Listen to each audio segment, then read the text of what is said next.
전북권 뉴스입니다. 앞서 보도해드린 대로 오늘 새벽 완주의 한 야산에서 난데없이 15m 높이의 불기둥이 솟구쳤습니다.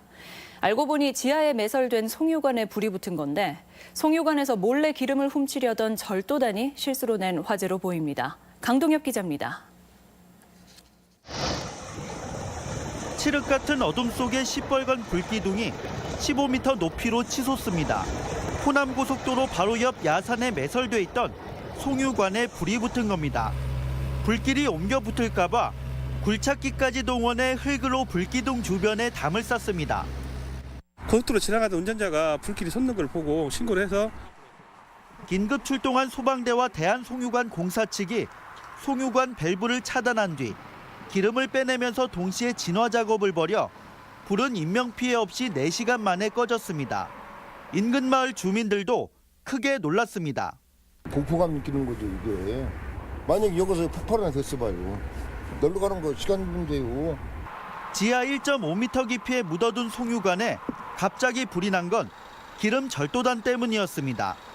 불길이 시작된 현장입니다. 현장에는 이처럼 삽과 함께 주변에 옷가지들이 널려 있었습니다. 기름을 훔치기 위해 설치한 밸브도 발견됐는데 드릴 같은 장비로 송유관에 몰래 구멍을 뚫다가 불꽃이 튀면서 화재로 이어졌을 가능성이 높습니다. 전문가인데도 좀 질이 좀 낮은 이런 도유범이라고 하면 되는데. 지난 2008년에도 울산의 한 송유관에서 기름절도단 때문에 난 대형 화재로 1명이 숨지고 1명이 크게 다치기도 했습니다. 경찰은 현장에 수거된 옷가지와 도구들을 정밀 감식하는 한편 주변 CCTV를 분석해 3인조로 추정되는 절도단을 쫓고 있습니다. MBC 뉴스 강동엽입니다. 지난해 말 도내 인구는 역대 가장 적은 185만 3천 명을 기록했는데 새해에도 그 추세는 다르지 않을 것으로 보입니다. 특히 농촌 지역은 고령화가 심각해서 머지않아 아예 사람이 살지 않는 마을이 속출할 것이라는 우울한 전망이 나오고 있습니다. 대비책은 있는지 박찬익 기자가 취재했습니다. 김제의 한 농촌마을. 낡은 지붕이 주저앉은 빈집이 흉가처럼 을씨년스럽기만 합니다. 한때 100여 가구로 활기가 넘치던 마을은 주민들이 하나둘 떠나면서 이제 20여 가구밖에 남지 않았습니다. 그마저도 모두 60대 이상 노인들입니다. 사는 사람들 이제 죽어버리면은 들을 힘이 없다고. 여가 살리면 살려면 내가 보는 게는 우리 세대 넘어가면 없어. 이처럼 20가구가 되지 않는 마을을 과소화 마을이라고 하는데 전라북도에는 무려 515곳이 해당되는 것으로 파악됐습니다. 전국 1270곳의 40%로 자치단체 가운데 가장 많습니다. 더구나 지난해 전라북도 인구는 1년 새 10,000명이나 줄며 인구 절벽을 마주하고 있습니다.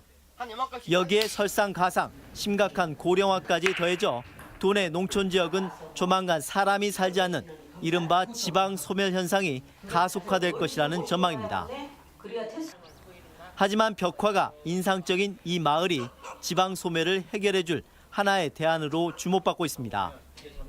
여느 농촌 마을과 달리 이곳은 몇 년 새 주민들이 2배로 늘었고 연령대도 다양해졌기 때문입니다. 모두 귀농 귀촌 덕분입니다. 어느 집에 누가 살고 계시고 그걸 전부 다 안다는 게 저희들 마을의 자랑입니다. 전라북도는 올해 귀농 귀촌을 지원하는 정책을 더욱 확대해 농촌의 인구 유입을 늘린다는 계획입니다. 마을의 어떤 활성화를 위해서 필요한 인재, 즉 마을의 간사라든지 이런 인재 양성을 좀 해주고 있고 또 마을이 좀 먹고 살 수 있는 먹거리가 있어야 사람이 돌아올 수 있고 귀촌이 이루어지기 때문에 올해가 지방 소멸, 마을 과소화를 늦추는 원년이 될 수 있기를 기대해 봅니다. MBC 뉴스 박찬익입니다. 국민의당 도내 의원들이 탈당을 고려하고 있는 가운데 신당 창당을 위한 움직임도 가속화하고 있습니다. 국민의당 통합 반대 의원들이 구성한 국민의당 지키기 운동본부 산하에 개혁 신당 창당 기획단이 구성돼 안철수 대표의 통합 추진을 보수 야합이라고 비판하며 활동을 시작했습니다. 개혁 신당 창당 기획단은 정동영 의원이 중심이 된 조직으로 알려져 있으며 다음 주 조직 정비와 함께 본격적인 활동에 들어갈 것으로 알려져 있습니다. 우리나라에서 가장 오래되고 최대 규모의 석탑으로 꼽히는 익산 미륵사지 서쪽 석탑이 17년에 걸친 해체 보수 공사를 마치고 올 10월 모습을 드러냅니다. 문화재청에 따르면 미륵사지 석탑은 지난해 11월 석재를 6층까지 올리는 조립 공사가 마무리됐으며 현재 노출된 석재면의 강화 처리와 생맞춤 작업이 진행되고 있습니다. 국보 제11호로 지정된 미륵사지 석탑은 백제 후기 무왕이 지었다고 알려진 건축물로 일제강점기에 시멘트를 마구잡이로 부어 보수해 지난 1999년에 해체 보수가 결정된 바 있습니다. 올해 전국체전이 15년 만에 전라북도에서 열리지만 국제적인 체육 행사가 집중돼 있어 열기 고조해 우려의 목소리가 나오고 있습니다.